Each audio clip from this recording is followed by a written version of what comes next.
नमस्कार प्रिय दर्शकों, एक बार फिर आपका स्वागत है हमारे YouTube चैनल स्पिरिचुअल ज्ञान गंगा में। प्रिय दर्शकों, आज फिर एक नई कहानी, एक नया वीडियो लेकर के हम हाजिर हुए हैं। बूढ़े गिद्ध ने बताया कि जीवन में इन 4 लोगों पर कभी भरोसा मत करना, क्योंकि ये 4 लोग दूसरे की स्त्री और धन को देखकर नीयत खराब कर लेते हैं। प्रिय दर्शकों, हम कहानी शुरू करें और आप इस वीडियो में खो जाए।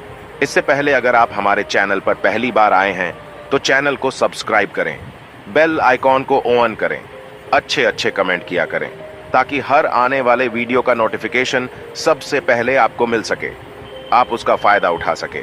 चलिए शुरू करते हैं आज की यह प्यारी सी कहानी, यह प्यारा सा वीडियो। प्रिय दर्शकों, एक गांव में एक रामू नाम का किसान रहता था और उस किसान के 4 पुत्र थे। चारों पुत्र रामू के धीरे धीरे बड़े हो रहे थे। प्रिय दर्शकों, रामू के 3 बेटे तो काफी बुद्धिमान थे, लेकिन उसका जो छोटा बेटा था वह कुछ कम बुद्धि वाला था। लेकिन उसमें एक विशेषता थी कि वह जितना ही कम बुद्धि वाला था उतना ही उसका शरीर बलशाली था, तगड़ा और तंदुरुस्त था। उस किसान रामू के दिमाग में एक विचार आया कि मेरे तीनों बेटे तो काफी बुद्धिमान हैं, वह अपना जीवन किसी न किसी तरह से काट लेंगे, लेकिन मेरा छोटा पुत्र कम बुद्धि वाला है, इसकी जीविका के लिए मुझे बड़ी चिंता हो रही है। फिर काफी सोच विचार के बाद वह इस नतीजे पर पहुंचा कि क्यों ना मैं अपने इस छोटे पुत्र को पहलवानी सिखा दूं। वैसे भी इसका शरीर देखने में पहलवानों जैसा है। अब तो उस किसान रामू ने अपने छोटे पुत्र को पहलवानी करवाना शुरू कर दिया। उसे बहुत अच्छी पहलवानों की खुराक मिलती थी। अब तो किसान का छोटा पुत्र बहुत जल्दी ही बड़ा ताकतवर हो गया। प्रतिदिन कसरत करता था, दौड़ लगाता और पहलवानी के जो गुण थे उन्हें सीखता रहता था। वह हर दिन नए नए दांव पेंच सीखता था। इस प्रकार धीरे धीरे समय निकलता गया। किसान रामू ने अपने बड़े तीनों पुत्रों का विवाह कर दिया।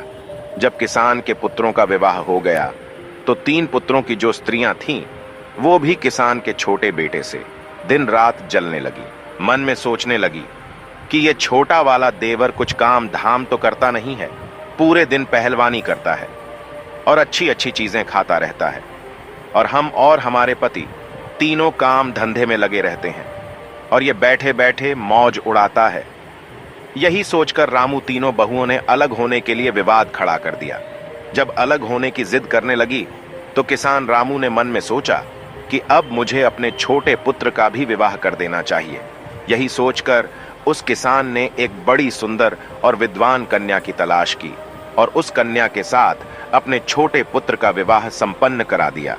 प्रिय दर्शकों, उस पहलवान की पत्नी इतनी सुंदर थी कि उस पूरे क्षेत्र में कोई भी स्त्री उसके समान सुंदर नहीं थी, और सुंदर होने के साथ साथ वो बड़ी विद्वान थी। उसे 14 विद्याओं का ज्ञान था।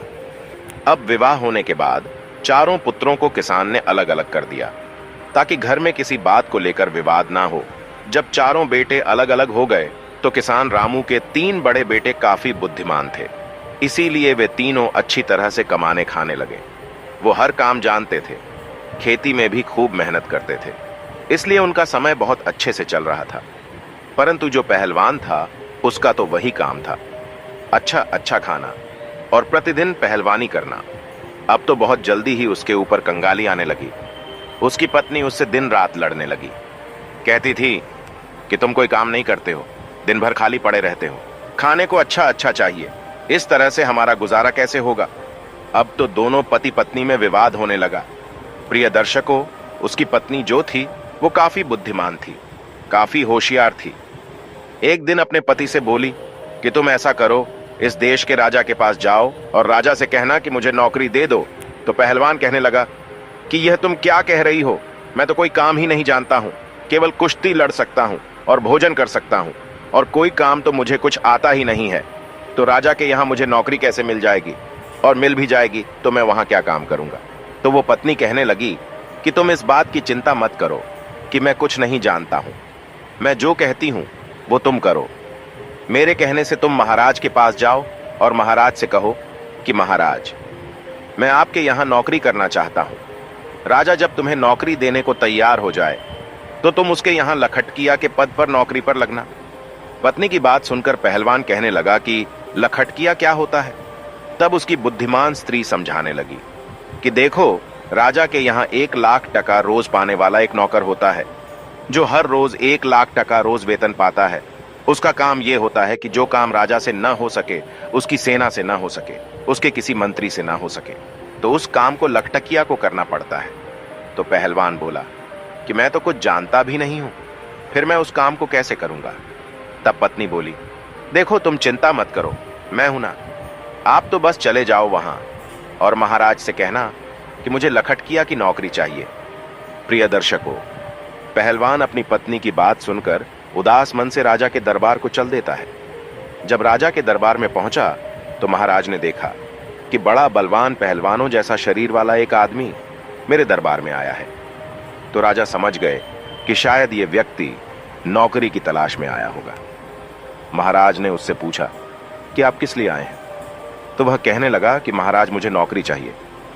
राजा ने पूछा, अच्छा ठीक है, आप हमें बताओ कि आप करोगे क्या, आप क्या कर सकते हो।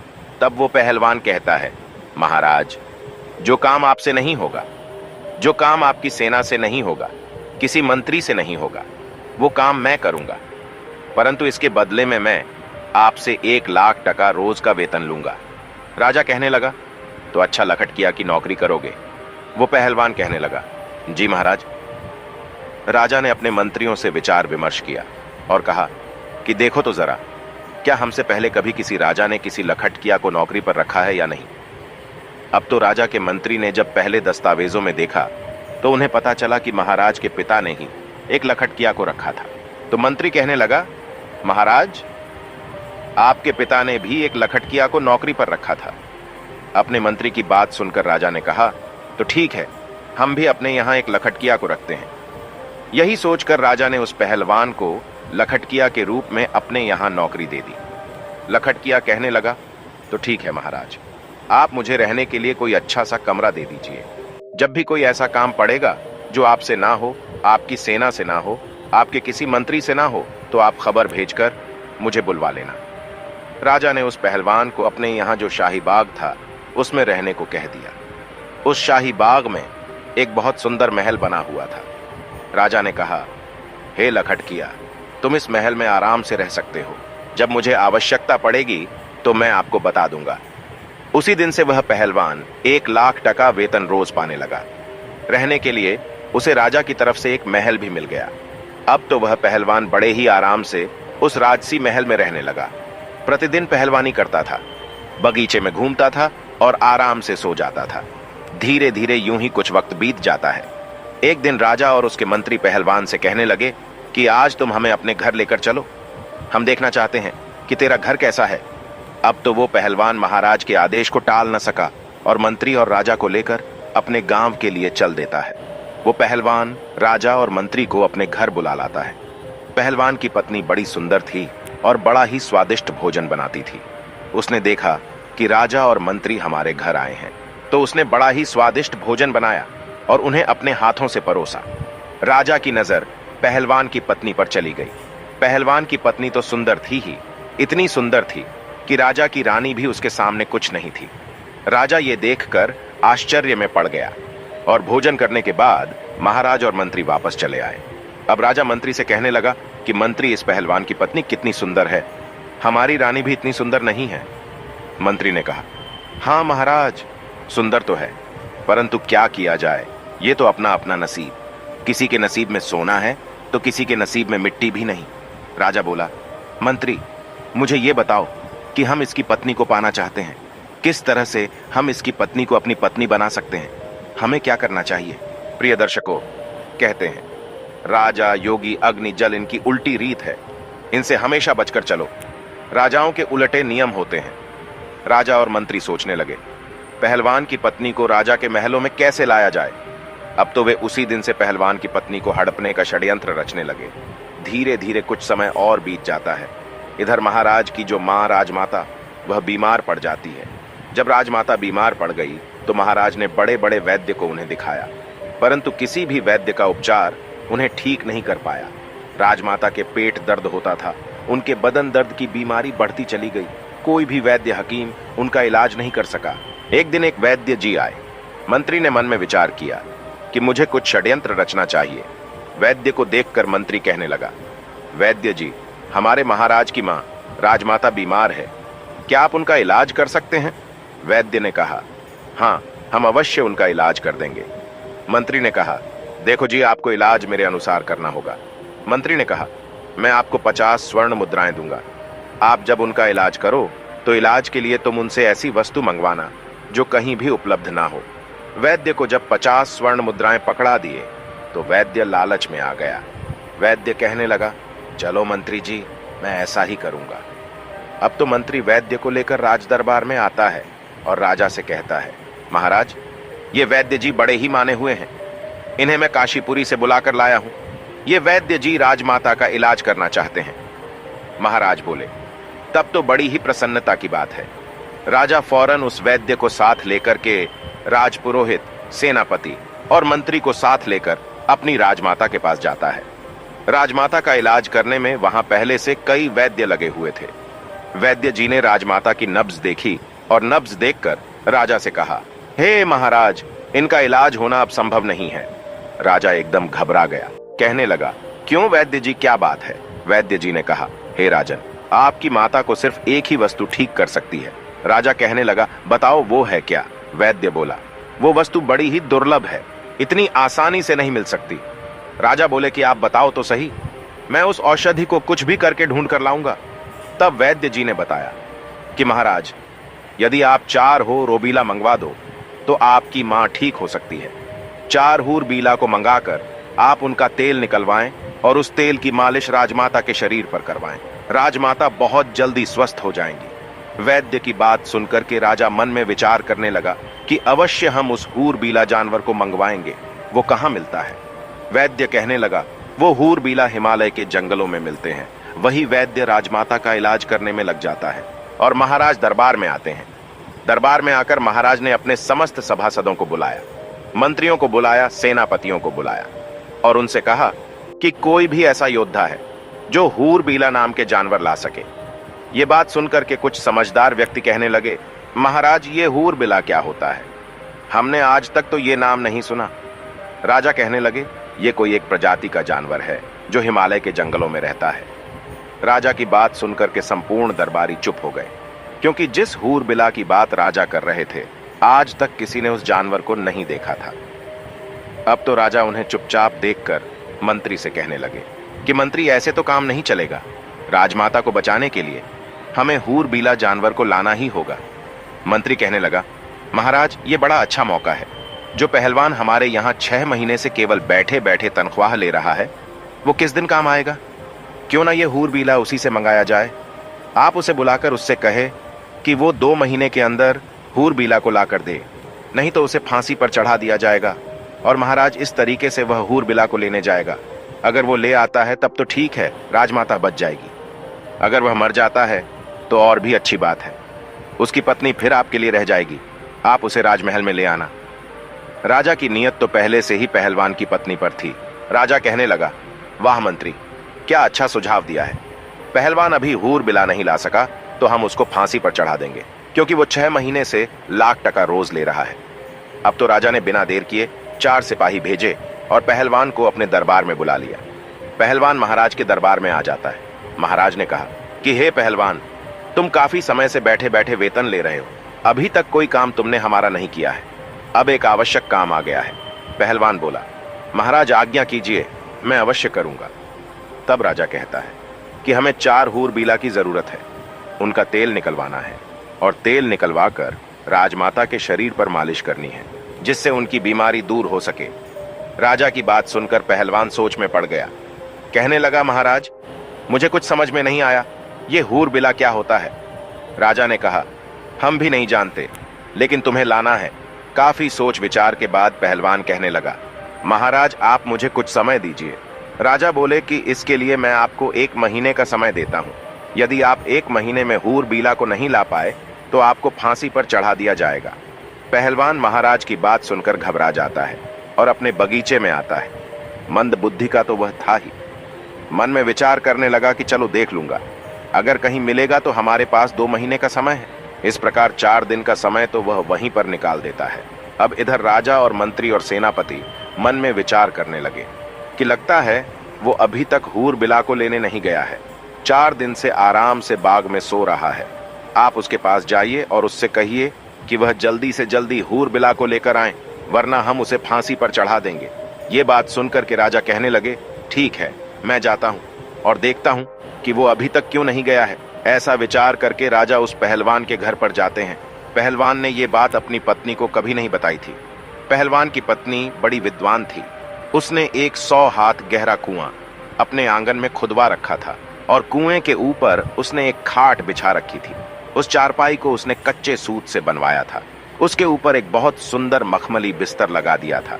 इधर जब राजा ने दरवाजा खटखटाया और आवाज लगाई तो पहलवान की पत्नी ने आकर दरवाजा खोला और द्वार पर राजा को देखकर कहने लगी, महाराज आप। तो उस पहलवान की पत्नी ने राजा का बड़ा स्वागत किया और कहने लगी कि महाराज आप यहीं बाहर बिराजो, मैं आपके लिए भोजन लेकर के आती हूँ। मेरे पति इस समय घर पर नहीं है। राजा कहने लगा, अरे नहीं नहीं, मैं बाहर क्या करूंगा, मैं तो आपके साथ अंदर चलता हूं। अब तो राजा पहलवान के बारे में उसकी पत्नी से गलत बातें करने लगा। कहने लगा, हे सुंदरी, लगता है पहलवान आपको अच्छे से नहीं रखता है। अरे वो आपको क्या अच्छे से रखेगा, वो तो खुद दूसरे की नौकरी करता है। अगर तुम हमारे महलों की रानी होती तो जिंदगी कितनी खूबसूरत होती। राजा के मुख से जब इस तरह की मीठी मीठी बातें पहलवान की पत्नी ने सुनी तो वह समझ गई कि लगता है राजा की नीयत खराब है, इसलिए अब इनको सबक सिखाना चाहिए। पहलवान की पत्नी ने राजा से कहा कि आओ महाराज, अंदर आइए, आप ठीक कह रहे हैं, पहलवान किसी भी तरह से मेरे योग्य नहीं है। अब मैं ही उसको छोड़ दूंगी और आज से मैं तुम्हारे साथ रहूंगी। उसने और भी दिमाग से काम लिया। अब तो राजा उसकी बातों में आ गया और उसके साथ अंदर चला जाता है। उसके महल में पहलवान की पत्नी ने क्या किया, जो उसने कच्चे सूत का पलंग बनाकर कुएं के ऊपर बिछा रखा था, उसके ऊपर मखमल की चद्दर बिछा दी थी। उसने राजा से कहा कि आप इस चारपाई पर बैठिए, मैं आपकी सेवा करती हूँ। जैसे ही राजा उस चारपाई पर बैठता है तो कच्चे धागे से बना हुआ वो पलंग टूटकर उसी कुएं में गिर जाता है। राजा उस कुएं में गिर जाता है। महाराज सोचने लगे कि ये क्या हुआ, अब तो मैं फंस गया। इधर महाराज नीचे गिर जाते हैं और उधर पहलवान बड़े आराम से समय पास कर रहा था। जब सुबह हुई तो पहलवान की पत्नी ने अपने अपने देवर जेठ के पुत्रों को बुलाया। उनके कई पुत्र थे। उन्हें बुलाया और उनसे कहा कि मैं आपको 2 स्वर्ण मुद्राएं दूंगी, इसमें एक व्यक्ति है, उसे बाहर निकालो। उसके पुत्रों ने उस राजा को बाहर निकाला और आदेश दिया कि इसको बांधकर इसके ऊपर 50 कोड़े लगाए जाएं। अब तो पहलवान की पत्नी के आदेश पर राजा को 50 कोड़े लगाए गए और कहा कि इसको वापस इसी कुआं में डाल दीजिए। उन पुत्रों ने वापस उसको कुएं में डाल दिया। पहलवान की पत्नी ने कहा कि एक मटके में पानी और 2 रोटी इस कुएं में नीचे रख दो। रस्सी की सहायता से रोटी और पानी भी कुएं में पहुंचा दिया। अब तो रोजाना राजा के साथ वैसा ही व्यवहार किया जाता था। उधर राजा मन में विचार करने लगा कि अब तो मैं बहुत बुरा फंस गया हूं। अब तो उसके भतीजे रोज उसको कुएं से निकालते और 50 कोड़े मारकर फिर से कुएं में डाल देते थे। राजा को पिटते पिटते 3 से 4 दिन हो गए। राजा जब अपने दरबार में नहीं पहुंचा, अपने घर नहीं पहुंचा, तो मंत्री विचार करने लगा कि महाराज को क्या हुआ। महाराज काफी दिन से पहलवान की पत्नी के पास गए थे, न जाने क्या कर रहे हैं, मुझे भी चलकर देखना चाहिए। ऐसा विचार करके मंत्री भी चल देता है और जब काफी अंधेरा हो जाता है तो मंत्री उस पहलवान की पत्नी के महल के द्वार पर पहुंच जाता है। आवाज लगाई तो पहलवान की पत्नी बाहर आती है। बाहर आकर देखा तो राजा के मंत्री थे। मंत्री कहने लगा कि देखो, मैं राजा का मंत्री हूं और आपसे मिलने आया हूं। पहलवान की पत्नी बोली, आप क्यों आए हैं? पहलवान की पत्नी के ऊपर मंत्री की भी नीयत खराब थी। मंत्री कहने लगा कि मैं इसलिए आया हूं, देखो पहलवान तो अब मर ही जाएगा, वह जीवित नहीं रहेगा, क्योंकि वह हिमालय के जंगलों में गया है और तुम कहां अकेली यहां रहोगी। इसलिए तुम मेरे साथ चलो, मैं आपको महाराज के महलों में लेकर के चलूंगा। पहलवान की पत्नी ने जब मंत्री की बात सुनी तो वह उसके दिमाग को भी समझ गई। उसने फिर से दिमाग से काम लिया और कहने लगी, आप मेरे साथ आइए। इस प्रकार पहलवान की पत्नी मंत्री को बुलाकर अंदर ले गई और उसी खाट पर, जिस पर कच्चा सूत लगा हुआ था, उस खाट पर मंत्री को बैठा दिया। मंत्री जैसे ही खाट पर बैठा तो एकदम से कुएं के अंदर गिर पड़ा और राजा के ऊपर जाकर गिरा। राजा देखकर कहने लगा कि मंत्री जी, तुम यहां कैसे? मंत्री ने कहा, महाराज आप यहां कैसे? जवाब दिया, मैं पहलवान की पत्नी की खातिर खुशामद में हूं। अब तू भी आ गया है तो और भी अच्छा हुआ। इधर जब सुबह हुई तो पहलवान की पत्नी ने अपने जेठ के पुत्र थे, अपने कुटुंब के जो पुत्र थे, उन्हें बुलवाया। उनका रोजाना का नियम बन गया था। वो आए और उन्होंने एक रस्सी डाल दी और उन्होंने बोला, नंबर 1। तो राजा कहने लगा, मेरा नंबर आया है, पहले मैं ऊपर जाऊंगा। इस प्रकार वह राजा को रस्सी पकड़वाकर ऊपर चढ़ा लेते हैं और उसे खंबे से बांध देते हैं। फिर दूसरा रस्सा डाला, उसको बोल, नंबर 2। तो मंत्री भी ऊपर आ गया, उसको भी खंबे से बांध दिया। फिर उनको 50-50 कोड़े लगाए। फिर से उसी कुएं में डाल दिया गया और कहा कि इनको एक मटका पानी और 4 रोटी नीचे पहुंचा दो। रस्सी की सहायता से रोटी और पानी कुएं में नीचे पहुंचा दिया। अब तो राजा और मंत्री के साथ प्रतिदिन 50-50 कोड़े बरसने लगे। उनको रोजाना कोड़ों की मार पड़ने लगी। राजा और मंत्री दोनों के शरीर से चमड़ी उतर गई थी। इसी तरह से 10 दिन निकल जाते हैं। इधर राजा के सेनापति ने विचार किया कि राजा को ढूंढने के लिए मंत्री गया था, वह भी लौटकर अभी तक नहीं आया। मुझे भी चलकर देखना चाहिए कि उनके साथ आखिर क्या हुआ है। वो तो पहलवान की पत्नी के पास ही तो नहीं रुक गए, न जाने क्या कर रहे हैं। ये विचार करके सेनापति भी चल देता है। सेनापति जब शाम होने पर पहलवान के घर जाता है। इधर पहलवान की पत्नी ने आकर दरवाजा खोला। बाहर देखा तो सेनापति खड़ा था। पूछने लगी, आप कौन हैं? तो सेनापति कहने लगा कि हम महाराज के सेनापति हैं और तुम्हारे पास आज की रात्रि बिताना चाहते हैं, क्योंकि पहलवान की पत्नी बहुत सुंदर थी। जो एक बार उसे देख लेता था तो उस पर मोहित हो जाता था। सेनापति भी पहलवान की पत्नी पर मोहित हो गया। सेनापति की मंशा को वह अच्छी तरह समझ गई कि ये षड्यंत्रकारी है और मेरे पास आया है। पहलवान की पत्नी कहने लगी, हाँ हाँ आइए ना, आपका भी मेरे घर में स्वागत है। सेनापति भी उसकी बातों में फंस गया। सेनापति ने सोचा कि अब तो यह मेरी पत्नी होकर रहेगी, लेकिन पहलवान की पत्नी बड़ी विद्वान थी। उसने उस सेनापति को भी उसी खाट पर बैठने को कहा और जैसे ही वह कच्चे सूत की खाट पर बैठा तो वह भी नीचे कुएं में गिर गया। उसमें राजा और मंत्री तो पहले से ही पड़े हुए थे। जब राजा ने और मंत्री ने सेनापति को देखा तो कहने लगे, सेनापति तुम? सेनापति बोला, जी महाराज, अरे आप भी इसी में हैं, मैं आपको ही तो ढूंढने आया था। राजा बोला, तुमने ढूंढ लिया हमें, अब सुबह देखना क्या होता है। सेनापति बोला, क्या होगा? मंत्री बोले, सुबह देखना, अभी चुपचाप सो जाओ।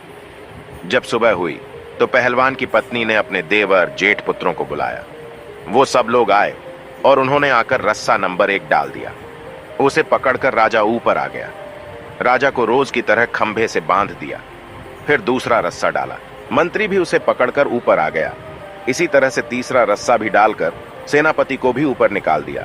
इस प्रकार से पहलवान की पत्नी ने आदेश किया कि कैदी नंबर 1 को 25 कोड़े लगाए जाएं, कैदी नंबर 2 को 200 कोड़े मारे जाएं और कैदी नंबर 3 को 300 कोड़े मारे जाएं।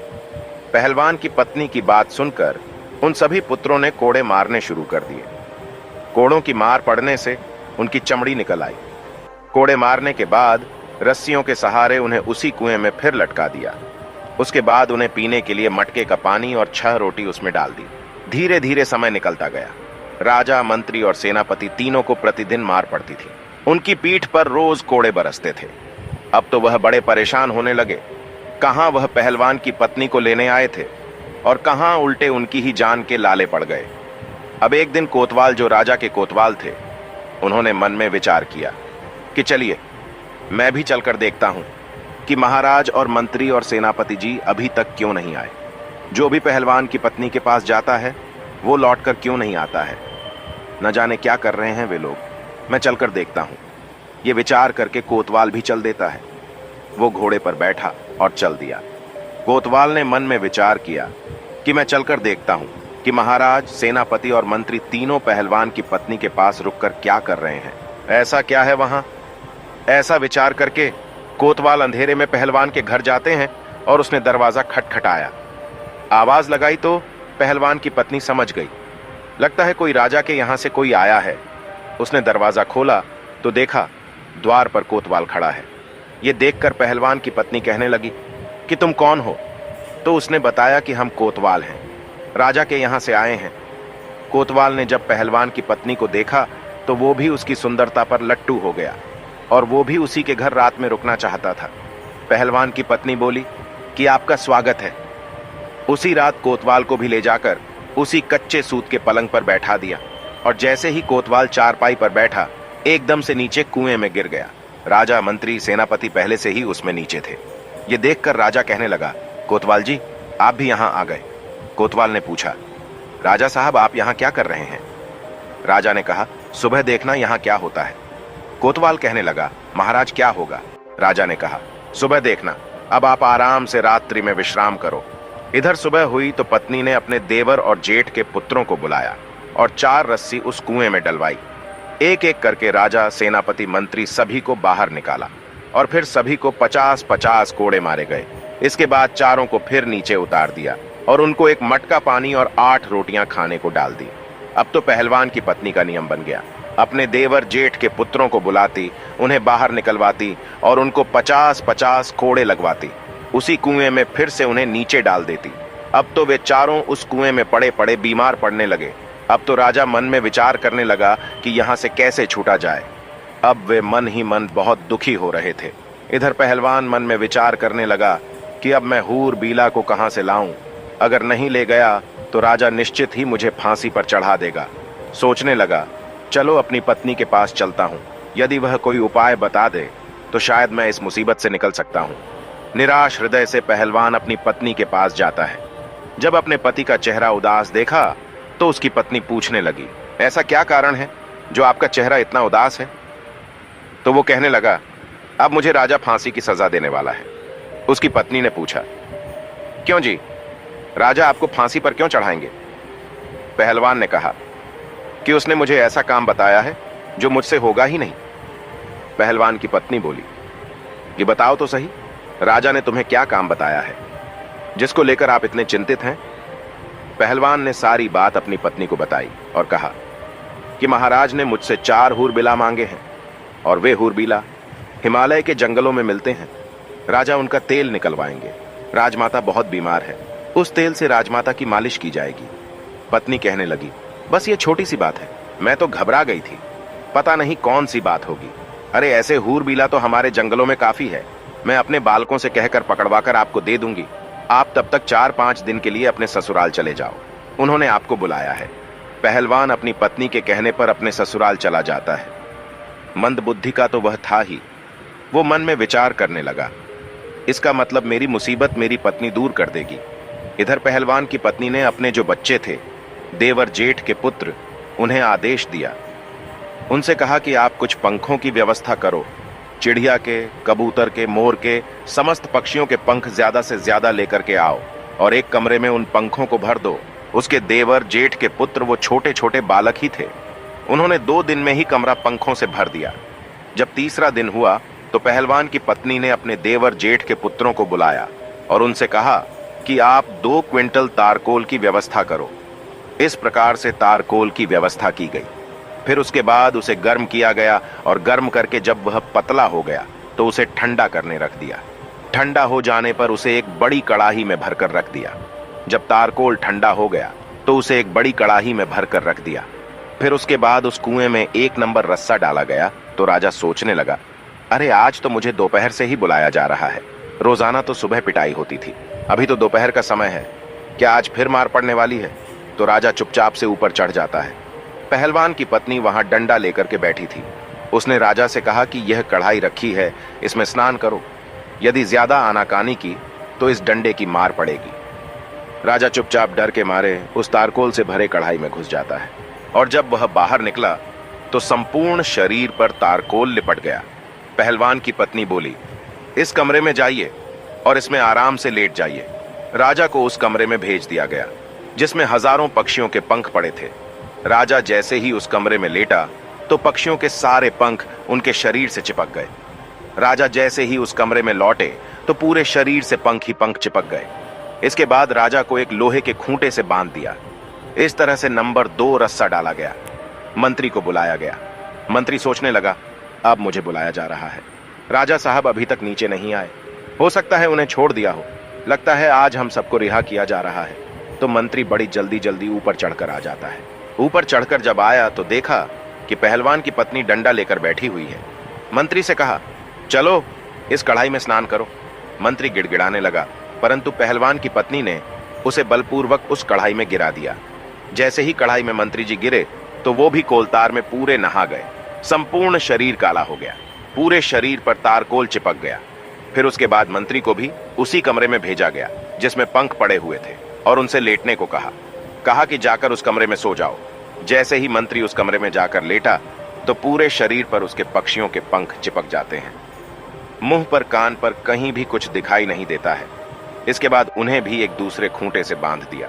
इसी तरह से चारों को निकाल दिया और तारकोल में स्नान कराया। उसके बाद कमरे में भेजकर कमरे में लिटाया गया। चारों के शरीर से पक्षियों के पंख चिपक गए। फिर चारों को अलग अलग लोहे के खूंटे से बांध दिया गया। इस प्रकार से मित्रों, जब 4 दिन बीत गए, उधर वो पहलवान अपने ससुराल से लौट कर आता है और आकर अपनी पत्नी से कहता है कि अब बताओ कि वह हूरबीला कहाँ है। मुझे महाराज से डर लग रहा है। 2 महीने का समय पूरा होने वाला है, नहीं तो राजा मुझे पूरे परिवार सहित फांसी दे देगा। तब उसकी पत्नी बोली कि आप इतना क्यों घबरा रहे हो? देखो, मैंने पहले ही आपकी व्यवस्था कर दी है। चारों हूरबिला अंदर बंधे हैं। पहलवान ने देखा कि बड़े ही विचित्र 4 जानवर बंधे थे। देखने में इंसान जैसे लग रहे थे। शरीर काला था। जगह जगह पर पूरे शरीर में रंग बिरंगे भांति भांति के पंख लगे हुए थे। अब तो पहलवान बड़ा प्रसन्न होता है। पहलवान की पत्नी बोली कि आप इन्हें ले जाइए और एक डंडा लेकर जाना। यदि इनमें से कोई भी रास्ते में उत्पात करता है तो उसे डंडे से पिटाई कर देना। ये बड़े सीधे हैं, चुपचाप चले जाएंगे। पहलवान प्रसन्न मुद्रा में चारों को पकड़कर उन्हें लेकर चल देता है और अपने हाथ में एक बड़ा सा डंडा लेकर उनके पीछे पीछे चलता है। इधर मंत्री और राजा विचार करने लगे कि यदि हम इससे भागने की कोशिश करेंगे तो यह बड़ा पहलवान है, हमें उठा उठाकर पटक देगा और हमें मार भी सकता है। इसलिए चुपचाप इसके साथ चलने में ही भलाई है। जब वह पैदल उन्हें लेकर के आया तो अपने बगीचे में आ गया। शाम का वक्त था। मन में विचार करने लगा कि इन्हें सुबह महाराज के दरबार में पेश करूंगा। अब मैं आराम से सो जाता हूं। उन चारों को एक कोठरी में बंद कर देता है और एक कमरे में बंद कर दिया। अब राजा, मंत्री, कोतवाल और सेनापति विचार करने लगे। यदि सुबह पहलवान ने हमें दरबार में पेश किया तो फिर रानी हमारा तेल निकलवा लेगी, क्योंकि उन्हें भी शीघ्रता है राजमाता को ठीक कराने की। राजपुरोहित कल ही हमारा तेल निकलवा देंगे, अर्थात अब हमारी मृत्यु निश्चित है। इसलिए कोई उपाय कीजिए। यदि तेल भी नहीं निकलवाया तो संपूर्ण शहर में हमारी हंसी हो जाएगी। तो राजा कहने लगे कि इस कमरे से गुप्त सुरंग हमारी रानी के महल तक जाती है। आप ऐसा कीजिए, इस पत्थर को उठाइए और मुझे उस सुरंग में उतार दीजिए। उन चारों ने जोर लगाकर पत्थर उठाया और राजा को सुरंग से नीचे उतार दिया। राजा सुरंग के माध्यम से अपने महलों में पहुंच जाते हैं। राजा ने महल में जाकर के आवाज लगाई और महल में से जब रानी ने निकलकर देखा तो राजा को देखकर वह एकदम से घबरा गई, क्योंकि राजा का तो विचित्र रूप था। उनके शरीर पर पंख ही पंख लगे हुए थे। ऐसा जानवर या आदमी उसने आज तक नहीं देखा था। रानी चीख पड़ी। रानी की आवाज सुनकर नौकर चाकर, दास दासियां और कुछ सैनिक वहां इकट्ठे हो जाते हैं। सबने मिलकर महाराज की बहुत पिटाई की। कहने लगे, मारो, न जाने कौन सा जानवर आ गया है। राजा चिल्ला चिल्ला कर कह रहे थे कि मुझे मारो मत, मैं राजा हूं। लेकिन वहां राजा की कोई नहीं सुन रहा था। काफी पीटने के बाद राजा की आवाज रानी पहचान लेती है। तब रानी ने पूछा, यदि आप राजा हैं तो फिर ये क्या हुआ? ये आपने क्या हुलिया बना रखा है? राजा बोला, पहले शांत हो जाओ और चुपचाप मुझे कमरे में ले चलो और थोड़े से मिट्टी के तेल की व्यवस्था करो। मुझे जल्दी जल्दी उस मिट्टी के तेल में स्नान कराओ।